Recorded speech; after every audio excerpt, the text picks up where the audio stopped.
I grew up in a family that was very frugal, and there were a couple of reasons for that. Uh, Between the time I was born and age 6 was the end of the Second World War, and there was an incredible mobilization by the population to revert, direct uh, natural resources into the war machine. Uh, and people were going to extremes. They were saving the aluminum foil off their uh, gum wrappers. And in those days, there was aluminum foil, I think, in cigarette packages. And they were saving the uh, bacon fat from frying bacon for breakfast and taking that to the butcher.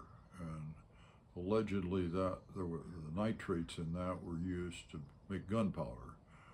Um, and they were not only okay with freezes on wages, but they were buying, with their meager incomes, they were buying war bonds to support the war effort.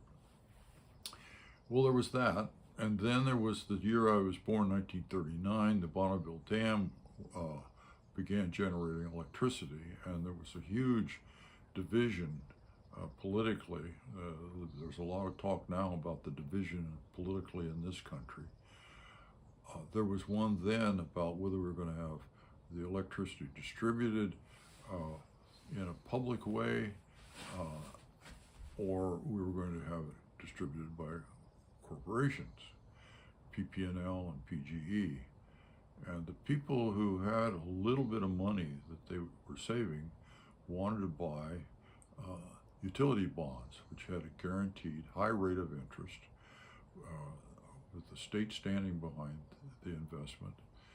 And here they saw my father and others who wanted public power as standing in the way of them being able to feather their nest. So the people who owned the little stores in town and the orchardists and the people who had sawmills, they didn't like people like my dad saying they wanted the power distributed less expensively and without their being able to get some butter on their toast. So that pushed Dad toward raising his own food. He never said we've got to raise this food ourselves because we don't have very much money, but it was a natural, I guess, sequence with my grandfather having grown up literally hungry when there was an economic downturn in Holland, which in Europe, and including Holland, and it ended up with the family coming to America bankrupt. So my granddad found life in the Northwest to be a paradise where he could raise huge amounts of food and get salmon from the Indians for almost nothing. And so then when Dad started a family, my granddad rounded up a used barn that was being taken down and got it set up at Dad's place, got some used steel pipe and brought water out of the creek. And we had lots of then fertilizer from the cow and milk and butter and cottage cheese from the cow. And we had fertilizer for the garden from the cow. And we were happy when we were planting and tending the garden. And that's the way I grew up. Now, at age 85, I recently had a CAT scan of my heart and surrounding blood vessels, and I'm in the 13th percentile.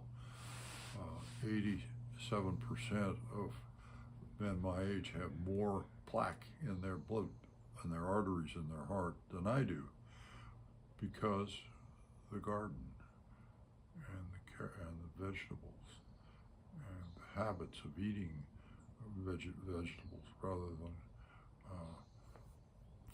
French fries cooked in animal fat and hamburgers full of of animal fat. So I'm getting a wonderful benefit from the economic, I don't know if you'd call it necessity, but certainly the economic incentive to raise our own food. And of course, that goes along with my commitment to fighting climate change, which is something that I've only in the last 20 years or so become really aware of. But it's now, I now feel like I'm part of that battle